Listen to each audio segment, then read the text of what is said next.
আসসালামু আলাইকুম। আমি এর আগেও বলেছিলাম, দেখুন ভিডিওতে, যে আওয়ামী লীগকে পূর্ণ গঠনের জন্য একটি প্রচেষ্টা চলমান আছে এবং কি এটা চলমান, সামনে থাকবে এবং কি চলতেছে। উপর মহলের নির্দেশে এটা করা হচ্ছে যে আওয়ামী লীগকে যেন আবার প্রতিষ্ঠিত করা যায়, নির্বাচনে আনা যায় এবং কি সাবেক প্রধানমন্ত্রী সাবেক শেখ হাসিনাকে যেন আবার বাংলাদেশে এনে তাকে প্রধানমন্ত্রী হিসাবে দেখা যায়, বা ভারত সেটা করতেছে বা করতে চায়। শুধু এই মাসেই শুধু এই মাসেই ভারতের গোয়েন্দা সংস্থার সাথে, গোয়েন্দাদের সাথে সরকারি বেসরকারি ও সামরিক পর্যায়ে 23টি মিটিং হয়েছে। এবং কি শুধু তাই না, মনে করেন আওয়ামী লীগকে পূর্ণ গঠনের সুযোগ করে দিতে উদ্দেশ্যমূলকভাবে এই মিটিংগুলা বা এই মিটিং করা হয়েছে। এবং যারা এই মিটিং করেছে এবং কি যারা আওয়ামী লীগকে নিষিদ্ধ করতে রাজি না, তাদের অবস্থাটা কোথায় হবে, আর যারা আওয়ামী লীগকে নিষিদ্ধ করতে রাজি তাদের অবস্থানটা কোথায় হবে একবার চিন্তা করে দেখুন। এই কথাগুলো আমি কেন বলেছি?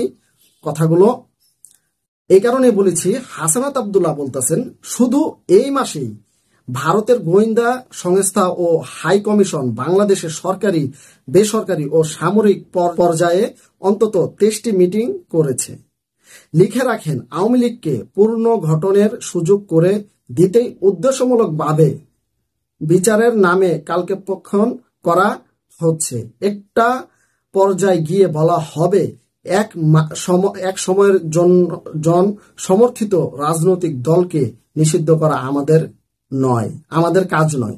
যার এজেন্ডায় গণহত্যাকারী আওয়ামী লীগের বিচার নাই, যার এজেন্ডায় আওয়ামী লীগকে নিষিদ্ধ করা নাই, তার সাথে আমরা নাই। হাসনাত আব্দুল্লাহ এই কথা বলতেছেন যে যারা আওয়ামী লীগকে নিষিদ্ধ করতে চায় না, যারা আওয়ামী লীগের বিচার করতে চায় না এবং কি যারা আওয়ামী লীগের সাথে আছে, আওয়ামী লীগকে নিষিদ্ধ করতে চায় না, তাদের সাথে এনসিপি মানে হাসনাত আব্দুল্লাহ তারা তাদের সাথে নাই।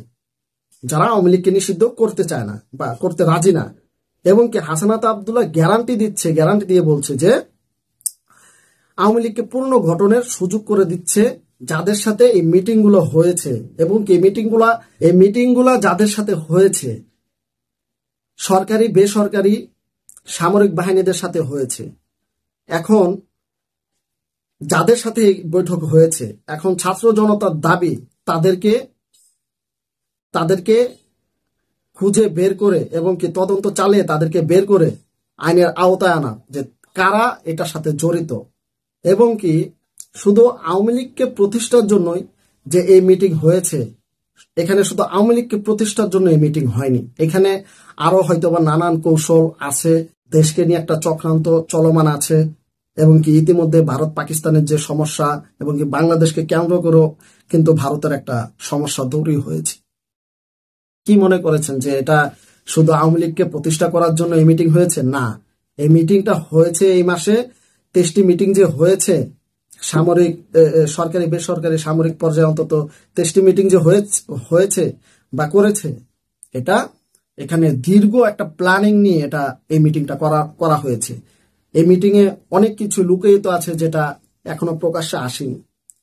এখন এটা প্রকাশ্যে আনা বা এটা তদন্ত সঠিকভাবে করা, এটা রাষ্ট্রের বা উপদেষ্টা সরকার ডক্টর মোহাম্মদ ইউনূসের কাজ।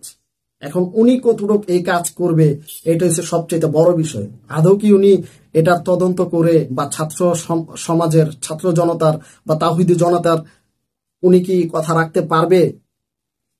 এই তদন্তের বিষয়টা কি উনি নিতে পারবে বা তদন্ত করে তাদেরকে খুঁজে বের করতে পারবে কাদের সাথে এই মিটিং গুলো হয়েছে? তাদেরকে কি ওই চেয়ার থেকে সরাতে পারবে বা তাদেরকে আইনের আওতায় আনতে পারবে ডক্টর মোহাম্মদ ইউনূস? ছাত্র জনতা বা তাওহীদি জনতার কথা তিনি কি রাখতে পারবে ডক্টর ইউনূস? আপনাদের কি মতামত অবশ্যই জানাবেন যে ডক্টর ইউনূস কি আদৌ কি সক্ষম হবে কিনা, বা এই যে শুধু এই মাসে যে ভারতের গোয়েন্দাদের সাথে যে সরকারি বেসরকারি ও সামরিক পর্যায়ে যে 23টি মিটিং করেছে তারা, এই বিষয়ে আপনার মন্তব্য কি অবশ্যই জানাবেন। সবাই ভালো থাকবেন, সুস্থ থাকবেন। আল্লাহ হাফেজ।